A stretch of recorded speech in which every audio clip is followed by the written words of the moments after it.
I think there's literally one book left. That's okay. Out of books. Where can you get these books if you weren't able to get them today, Jen? It's on Amazon and Barnes and Noble. So any Yes. place where you buy books, Books a Million too. So Wherever finer books are sold, you can get this. Is there a Kindle copy even with this? there's Kindle, there's Okay. an Audible version. Really? Yeah. Okay, wait, hold on. Okay, we'll get into this. Sorry. Jen and I are actually old friends.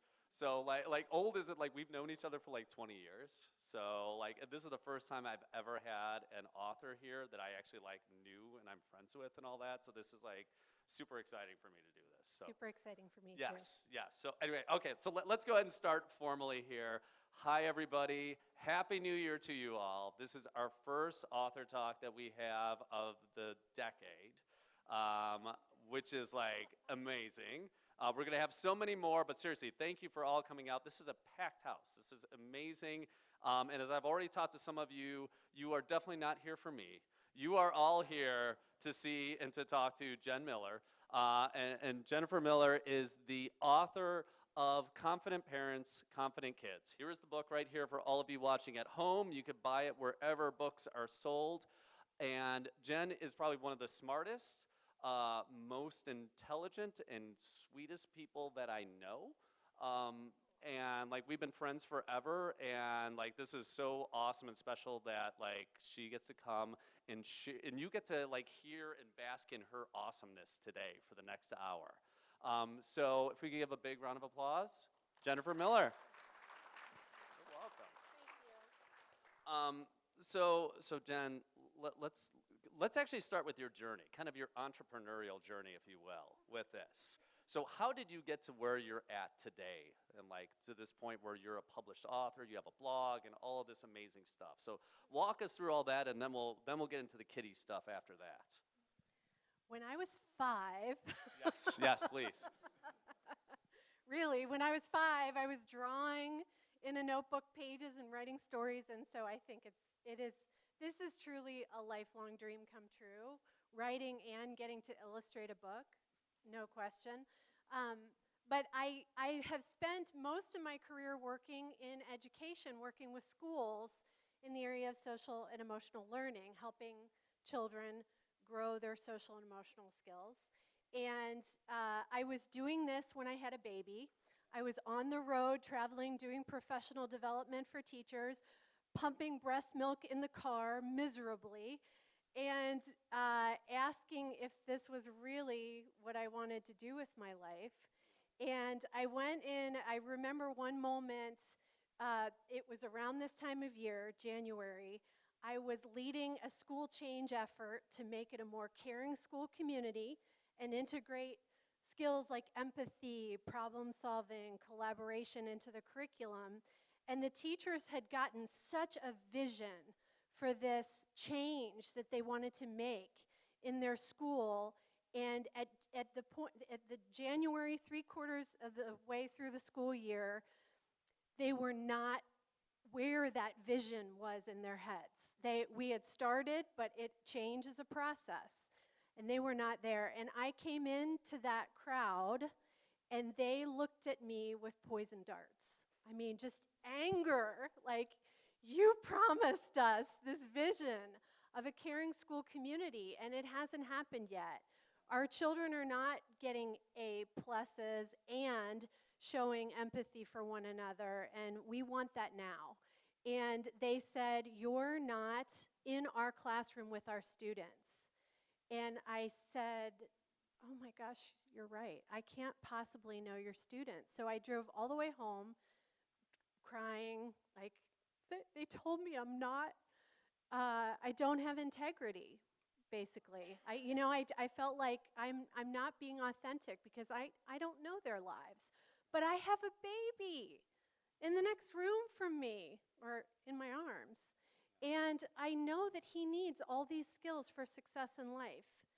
And so why aren't I focusing there? Yeah. So I actually started looking around. Where is there advice for parents and support for parents on building the most essential skills for their success, social and emotional skills? And I couldn't find anything. And so 3 a.m. in the morning, I thought, okay, I got to do this. This is going to be me. This is going to be my life because I want to learn this for myself. And I know that other people want to learn this as well. And that's that I started the blog just writing every single week on one research-based, kind of simple way that in the messy context of family life, I could turn a parenting challenge into a skill building opportunity. Like this week, I'm going to focus on perspective taking, and how can I bring that out in my child? And all of a sudden, all these people started writing in and saying, "I'm trying this too, and here's what else I'm trying," and really a dialogue started. And we were talking about that this morning. That's the exciting part of writing a book, is that more and more can join in this important dialogue. Yeah, and I feel you've really built this community and you've built this movement that surrounds this. So tell us as you can, because I think we are we are very much in the STEM world where we're at today, and I think many of the softer things are sometimes pushed aside, being not as important. And dare I say, you go to some of the schools even in the Bay Area, and there is a very engineering mindset and focus. So talk about the importance of empathy and the other things that you teach, Jen, and like why it's important to have that in the curriculum as well, and why it might ultimately make those other things even stronger. If you are in the science and technology world and you are working toward innovation, and you are trying to be in a creative space, your self-awareness, your awareness of your own thoughts and feelings in that space as you're collaborating are absolutely critical. Your self-management, how you manage yourself with other people, how you take social cues from your team is critical. How you work with differences so that you're learning from one another versus trying to compete and win. How you make responsible decisions that do no harm and instead contribute to the health and well-being, whether it's developing products or services. And then your relationship skills, how you cultivate relationships and think about what you're putting into the world and how it contributes to relationships. These are fundamental skills for science, technology, engineering, mathematics, that weave through everything we do, but they've gotten short shrift. And we tend, in the science world, we tend to say feelings are like flies. They're annoying. They're in the way, right? Get rid of them, Right. swat at them. And with our children, the same way. When our children are having a fit or they're in pain or they're melting down, whatever, we tend to say in our head, "Come on, kid, get over it. Like, I don't have time for the pain," right? Instead of saying, "This is an important moment. They need to learn this in order to be successful in life. How can I take this moment of big feelings and transform it into helping them develop emotional intelligence, so that when they're in a conference room and they're triggered and they're boiling over because someone's stolen their idea, that they can pause and they can respond to it in healthy, constructive ways that build the relationship and also build creativity and innovation." No, I think you're absolutely right. If there was a little bit more EQ through Silicon Valley, we might not have destroyed democracies around the world over the last several years. But that's a whole nother topic for us to go deeper into. Wow, that's yes. Not here at PayPal, of course, but to be clear. Let's get into the book now. I think that's actually a perfect segue into the book itself. Again, the book, Confident Parents, Confident Kids, for all folks who came in late that weren't able to get it or watching at home, definitely pick it up. It is an awesome guide where I literally have pages of notes that I have taken on it. But if you could, Jen, walk us through the structure of the book to start and just to kind of how this is all laid out, and kind of the musical analogy and the whole reason behind that, which knowing you and your family personally, I very much appreciated. But if you could kind of share that with the others. Of course. You know, when I'm 6, till we raise our voice, they will wait. Oh, I don't have to do it yet. Her voice isn't louder. I don't have to do it yet, right? So, until the voice gets loud. So what what I encourage parents to do is use play, use calm times to practice to make sure that children have the skills. Preschoolers may not yet be able to tie their shoes, so they may not have the skills yet, but if they do have the skills, then what you do is after you've practiced and have a plan together, you say at their level, so that it's not a power over dynamic, but it's a shared power dynamic where you're eyeball to eyeball, and you say, what's next on our plan? And you let them tell you what's next. Oh, getting on shoes is next. Great, you need any support? No, I'm good. Great, and you move on with your life. You go take care of your stuff with full confidence that they'll do it.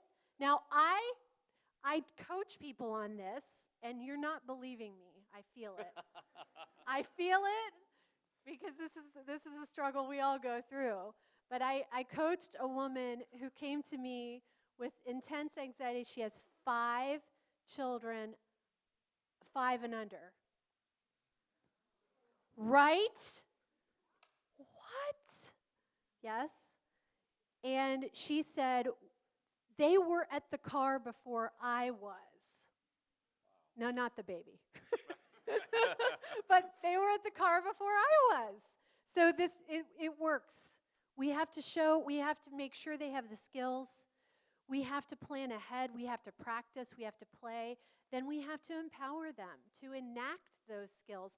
Every human, including our children, want a sense of autonomy, belonging, and competence. The ABCs: autonomy, belonging, and competence. They fulfill all 3 in that scenario. When you have confidence that they can complete their task and move on with their day. And I think, Jen, like you talk so much about empowering and like including your children in decision making and setting rules and doing all those kinds of things. And you're right. I mean, these are the kind of leaders and the kind of people and the kind of citizens that we actually want to create. And by doing this at a young age, you're helping to do that. How do you think about situations though where the child maybe doesn't have any interest or doesn't, I'll just say one of my children, frankly, would never leave the house if he or she had the choice. It's the boy. Like, let's just be honest. Like honestly, he would never leave the house if he could do it. No, when he gets outside, he has fun and all this other kind of stuff. But he's like, no, he just wants to be. He said he's an indoor cat. That is what he has told me. But how do you nudge kids in directions where they might even know on some level that, yes, it's good for me to go for a walk, to get outside, to go play, to whatever else like that. But like the inertia is just like keeping me in one direction, even at times when things are calm. Like, how do you do that? It's a really good point because there are plenty of tasks in life that we don't want to do. They're intrinsically not motivating. So I think focusing on those ABCs, how can we get their sense of autonomy, belonging, and competence met? So, for example, offering a limited, authentic choice. So you don't offer the choice of, are we going out or not? You want to go out. We're going out, right? But is there a small, little, tiny choice that you could offer him in that? Do we want to walk or take the car? And that could be a big choice. Or do you want to bring your stuffed animal with you, or do you want to bring your action figure? Sure. But are there small choices that they can make? Another way is to enlist their help. Yeah. So you build their sense of leadership by saying, how can you contribute to our experience today? And ask for their help in that. So I think focusing on them connecting with you, focusing on anticipating the joys that are awaiting them, and then giving them some choice in the matter makes a difference. Absolutely. Since we have a packed room, I actually want to give a little bit more time for questions. So I'm probably just going to ask Jen a couple more things, and then I'm going to open it up and I'll run around with the microphone. So think about what questions that you might have for Jen, and I will be around in a few. Jen, one thing I wanted to ask you is like, okay, you do this research, you live in this, you're working with families who have 5 kids under the age of 5 and all of this kind of insanity. But what are the things that you take back? Like, how are the things that you actually apply as a mother to your household? Like what do you learn from all these families, and how is like this whole journey and this whole career feel? How do you feel it's changed you? It has changed me to the core. It really has. The idea when I started was to learn myself, and I think becoming a parent changes you. And in fact, the last time we probably had a major brain reconstruction was when we became parents, because we fundamentally see the world differently. We see through the eyes of our child. Elizabeth Stone, an American author, said that to have a child is to place your heart outside of your body. And I love that quote because it's really true. It changes your everyday way of seeing the world. And so when I started this work, I put my student hat on as a mom, and it has not come off. I am always a student of my child, of other parents. I learn from my clients a tremendous amount, and I bring it into my parenting constantly. I feel like every week I'm looking at new questions. I'm always asking questions. I have a 12-year-old now. So how do I build a sense of collaboration in him when he's engaged in a lot of competitive activities? How do I help him with coping strategies when he has so many academic pressures? So I'm asking these questions constantly, and I seek advice from parents constantly. How are you doing this differently? And I would say every family has a different culture.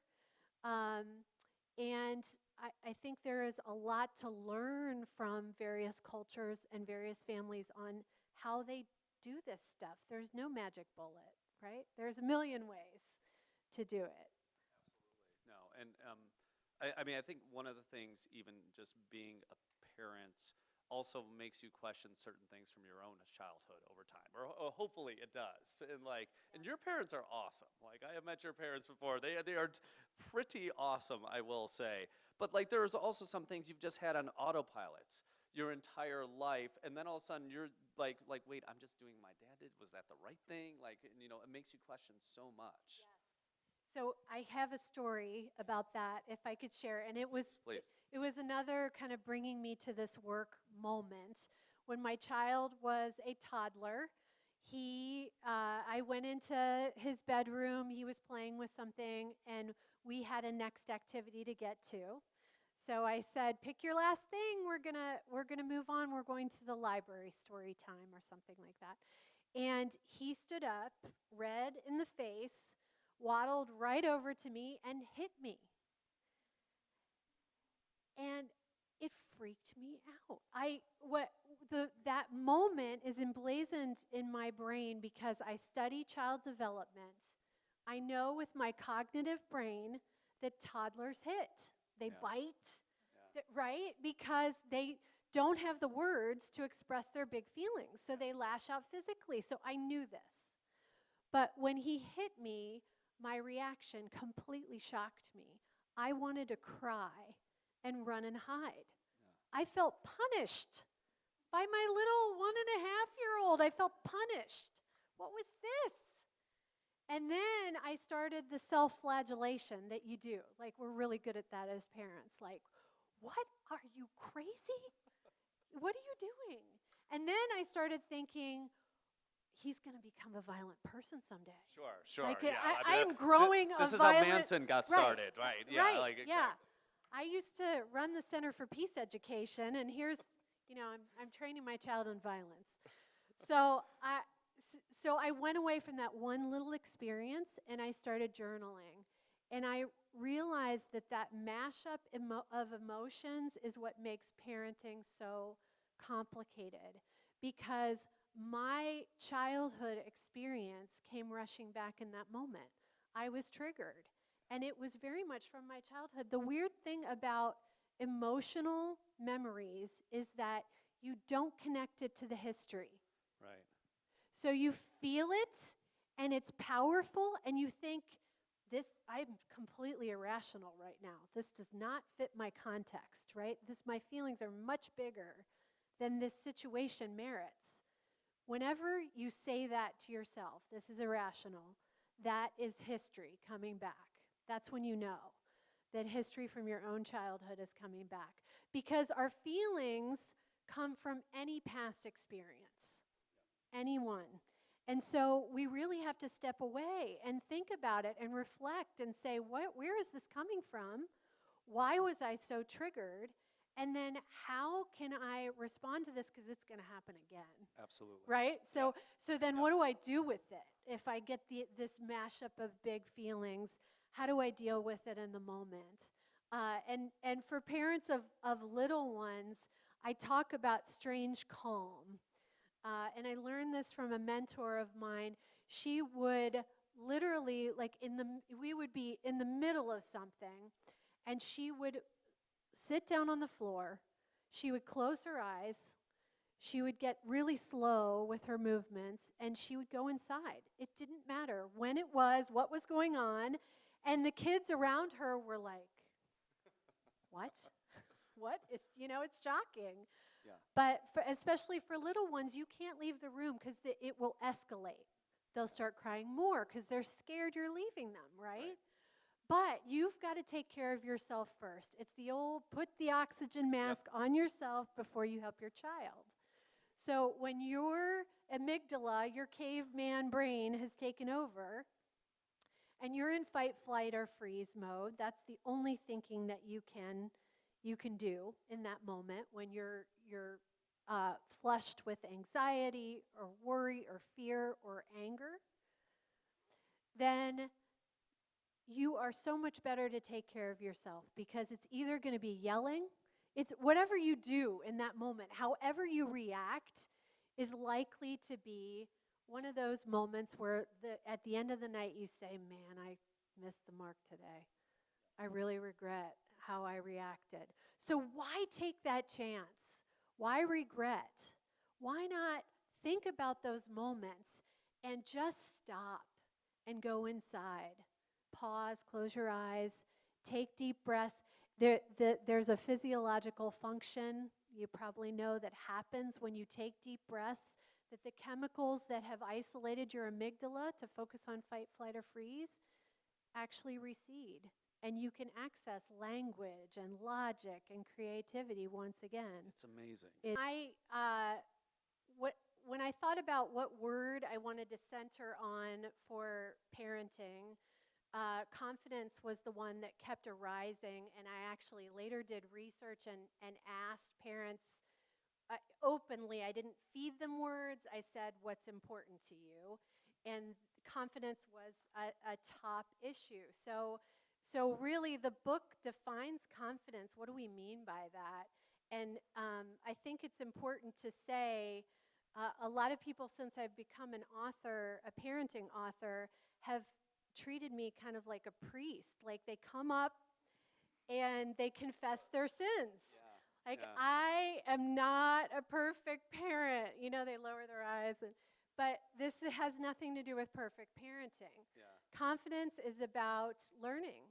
It's about knowing that your kids are in a developmental process, that they're learning, and the better you understand their learning, the better you can support them through that learning, that mistakes have to be a part of that process, that pushing boundaries has to be a part of that process. And by the way, as adults, we are developing and learning, and we've got our own rhythm, and there's somehow this marrying that we have to do of rhythms of development in our family life where we're also figuring out our boundaries and making mistakes and trying to find our way together. So the musical theme throughout the book, um, in music, we don't think, we feel. And I think that talking about parenting, reading about parenting, talking about social emotional skills, talking about kids' success can get very heady, right? We can get very academic about the whole endeavor. Yet, this is about how our kids feel, how we feel, our big feelings. And so, music connects us to our feeling voice. And in the book, I say if the vocal cords are the instrument of the body, then our emotions are the instrument of our body, mind, and spirit. And so, how can we pay attention and listen and accept and name and manage in ways that are healthy and constructive? Yeah, no, and I think like for me personally, like the confidence theme, like I have confidence in a lot of things in my life, but being a parent is not one of them. Like every single day, I'm just like, my kids are gonna find out that I have no idea what I'm doing.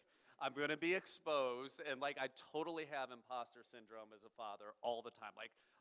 But you know, they're gonna figure out I don't know how to cook, and I don't know how to do this or whatever else. So I'm like constantly going through this, and I will say for everybody, and I really mean so. Like these are like I don't know if you usually see like whenever I take a book and read it, I always like underline and take notes, and then I kind of rewrite everything. Like this is like 2 solid pages, single spaced, a whole bunch of stuff bolded that I have. Some things that we've actually started to do in our household. Even like the rose idea that was in there was one thing that we've even started doing because we have a lot. I have 2 kids, an 8-year-old and a 6-year-old. They're constantly in fights with each other. I'm an only child. You're an only child. Like I don't get the kids fighting thing because I never had somebody to beat up on or to beat up on me. So it's really hard, but actually, can you maybe it's just since I brought it up, can you explain like what the rose is and how that can be used for a symbol in the house? Because that was one of the examples that you gave in the book. So I love that you brought that up, and I love that you're doing it in your household. I got pages here of stuff that I need to do, Jen, to Yeah, make myself more that's confident. fabulous. So you know, especially with young children, but this would work with teenagers as well.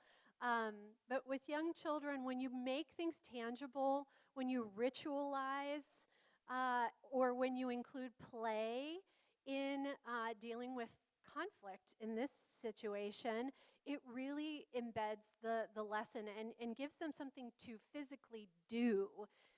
In addition to let's just talk about it. So the idea of the peace rose is that you make a rose for your household, and it's better if your children make it out of tissue paper and pipe cleaners, whatever or construction paper. But you make a rose together and you put it in a central place in your house, and that peace rose is a symbol so that every time there is a sibling conflict, or it could be parent-child, uh, the child, you play through it first so they know how to use it, but you go get the child would go get the rose when you're fighting, and the child would bring it to the sibling and hand it to the sibling, and when that rose is handed over, the implication is, let's work together. Yeah. Let's figure this out. Yeah. I care about you, right? So tell me, have you tried it? Yes, no, we've done that. So, okay, so the one thing we did, I guess, incorrectly is we didn't actually make it. You can go on That's Amazon and get all right. like 12 fake roses for like $12. So they're actually really nice. So That works. that was the one part where I guess I missed that. That's all right. But no, so we got the 12 roses. My daughter was super excited. She was like, what are all of these? I'm like, well, hold on there. And we have it very strategically in the center of the kitchen, and it's just kind of like on the middle of the kitchen table. And I think even just 2 days ago, my son did. I don't even know. Like this is who even knows what your kids do? It's something that he was not supposed to be doing. My daughter ran and got this and gave it, and it was like this really sweet thing to see that. I mean, it's like. It was so seriously. So thank you for that. And like this book is just full of those types of ideas and concepts. throughout. So again, you will love them all. Maybe it's not the Peace Rose. Maybe it's gonna be something else for you. There's so many things that I took away from this. One underlying theme, if I could though, was um, when you're in a rush for things like that makes things so much worse in life, right? When are you not in a Right, rush? exactly. And if I'm just going to go on a very slight soliloquy, and then I'm going to give the talking stick back to you, Jen. But is everybody familiar with, like, there's a story of the Good Samaritan, and like, so, but anyway, the concept of the Good Samaritan, this was something that was actually tested in schools, I think in the 60s or 70s. They actually did experiments on this where they would see how religious somebody might be, and then even expose them to different ideas and texts and so forth. I'll probably get some of the details wrong here. But the concept was, then after doing this and exposing them to like all of this goodness and goodness of the heart, they would then send people to the next place that they needed to go to. Little did they know that in between where they're sending that person was somebody in distress. Somebody dropped a whole stack of papers or something. This, of course, was part of the experiment, but they didn't know this. And they wanted to see who were the people who actually helped out the person, who clearly needed help, had dropped papers all over the place and whatnot. And it was not the people who they were preaching on how you should do unto others. It was not all that. It was the people who were not in a hurry. The people who were not given a strict deadline far and away. And this is one of those things, when I first heard this, I almost didn't believe it. Then I started to see this in my own life. Of like, when you're just in a rush, when you lose patience. I couldn't tell you how many times I lost patience with my kids and all that, because they're on a different time frame. Completely, completely. But anyway, and I think, and this is something that I think all parents can probably relate to in here. And that was one thing that I took away from this, and something I'm very focused on in my own life, like just trying to slow down. Trying to not, when you are able to do that, everything else just starts to fall into place. And again, you didn't explicitly talk about that or the story in the book, but I felt it was a common theme throughout. And maybe you could just kind of talk a little bit about that. I love that. That's fascinating. And in fact, Daniel Goleman, who wrote the book Emotional Intelligence many years ago, talks about compassion, that the ingredient for compassion is noticing. Because we're all wired to want to help people who are suffering, who are in pain. But we have to notice. And it takes a presence of mind. It takes a being here and now to notice. And when we're in the rush of our days, we don't. So he showed another experiment where they were on a New York City street and a homeless person had injured themselves, and everybody was just walking on by. And he waited and waited until one person noticed. And when one person noticed, everyone around started to notice and started to help and contribute. So it's true in our parenting lives. The morning routine can be chaos. And you think about how we help our children succeed in school. You think about the morning routine and how that's such a simple way that we can contribute to their learning. Their brains are ready to learn at school if they've had a caring, connecting morning with us that's not chaotic. How many of us have chaotic mornings with our kids? Yeah. Right. So it's typical, and it's very hard, especially, having multiples, getting out of the door on time. Their time sense is very different. Their goals are different. You say get dressed, they say I want to play. Of course, right? Right. Of course. So how can we plan ahead for those things? How can we also be mindful of our own big feelings so that when we're in the rush, that we catch ourselves when we're panting, because emotion is contagious. and our children's heartbeats speed up to our heartbeat. Our heartbeats sync. So think about that. As we're racing through our morning and our heartbeats like boom, boom, boom, boom, boom. Our kids are like, boom, boom, boom, boom, boom, right? I actually do that with my son when I can tell he's getting stressed. We will sit down and I will put my hand on his heart and he'll put his hand on my heart. And literally that connection serves as a regulator so that we both calm down in that moment. How powerful is that? We always feel like, oh, we're going to be late for school. Think about the lessons that you're teaching your child or the opportunity you have to teach them to take care of business, to get through their morning, right? And I encourage parents to stack the business ahead of time. In other words, create a plan. 1, 2, 3, we wake up, then we get cereal, then we get dressed. What's your plan? Have your children co-create it with you so that they're very much partners in co-creating your plan. And then leave the end for connection. How are you going to make sure you tell them you love them?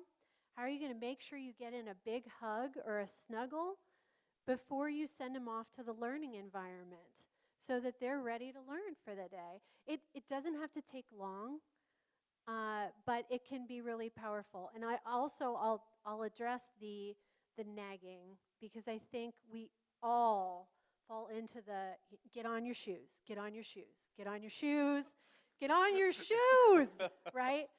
So continually right? higher octaves Yes. as you're doing. And actually that is core training for our children, to wait till the 5th homework, basketball, and then adding other activities. So we have to make a choice for this time period, see how it goes. And if the interest continues and skill development continues, great. But I think we as parents can get attached to interests, to outcomes, to, well, this is going to lead them to success.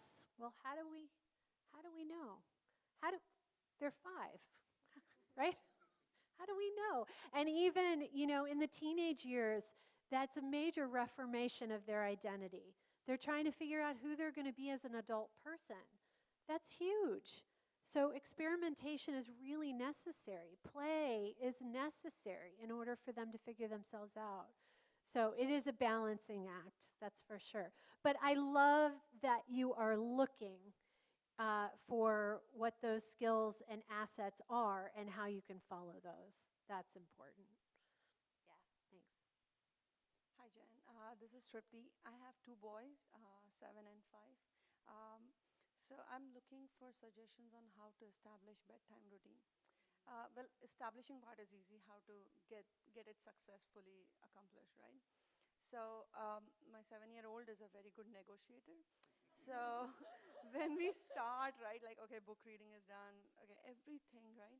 So for every activity that is going to lead to sleep is met with inertia. And then even if we are, like, we are trying to sleep, right? He's going to remember some story or something. And by the time we see, like, we are 1 hour past our bedtime, right? And the morning, the mornings, how they turn out to be. And I'm like, I'm looking for suggestions on how to improve that entire experience. So bedtime is a challenge. How many folks have challenges with bedtime? Yeah, bedtime is a challenge, right? We're exhausted. Our patience has waned. If we start the morning with all kinds of self-control, it's gone by the end of the day, and for our children too. And if our goal is get them in bed, get enough sleep, their goal is stay up as long as I possibly can, right? So our goals are conflicting. I encourage you to think about how can you talk about it together at a time when you're not doing the bedtime routine, so that you can kind of problem solve through it. What's our plan for bedtime? Get your business done up front. Let's get our PJs on. Let's get our toothpaste, teeth brushed. What's the business of the night that you can get done up front? Because when business is taken care of, then you can go to connection. And so, what's your maybe one connecting activity? Do you read together? Do you just shut out the lights and cuddle together? Visualizations are a great way to kind of get your children in the sense of sleep. So, imagining going to the beach or imagining their favorite playhouse. Um, I also encourage you to think about children have fears at night, and that can be part of the reason that they're trying to keep you in the room and stay up. How can you deal with the fears? First of all, how can you talk about whether they have fears? Do your children have fears about? Sometimes, sometimes. So, like, how can you deal with the fear of the dark? You may have night lights, but you may also need to walk around together and check the closets and check the corners. And when my son was very little, we would escort the monster out the door. Like, we would literally go to the front door and say, bye-bye, because it was a process of clearing his fears for the night. So you take care of fears, and then you say no amount of worrying is going to do us any good overnight. And then you switch to positive, happy thoughts or grateful thoughts. So how can you think about the people that made your day fun, the things that you love to do during the day, so that they're mentally, dissipating the monkey mind. I also love, there are guided meditations on YouTube that are so lovely. They're anywhere between 5 minutes and a half hour. So you turn out the lights, and this calming voice will say, take a deep breath, and now we're going to go up into the universe and through the stars. And that's a lovely way to help them calm down. Another one that you don't need YouTube for is to tighten every muscle, to have them tighten. So you focus on your feet first, and then your shins, and then your knees, and you focus on each body part progressively and tighten it really hard, and then let it go. It's amazing what it does to contribute to your relaxation. But so, in summary, business, connection, deal with fears, and then transition into sleep with either happy, grateful thoughts or calming practices. So, Jen, this has been amazing. Thank you for coming out here. The book, yes, big round of applause for Jennifer Miller. Thank you so much. You all have copies of the book here. The book, for everybody watching, is Confident Parents, Confident Kids. It is 170 some odd pages of just your pure wisdom over the last 20 years into a beautiful book that will help all of us in here as parents. For folks who have a copy, if you read it, please, please, please leave a 5-star Amazon review for Jen. She won't say that, but I will. I already left mine, so you could go on there and see it just from a couple days ago.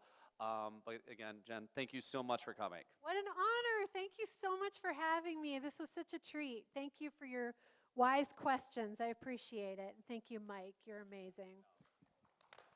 Thanks, everybody.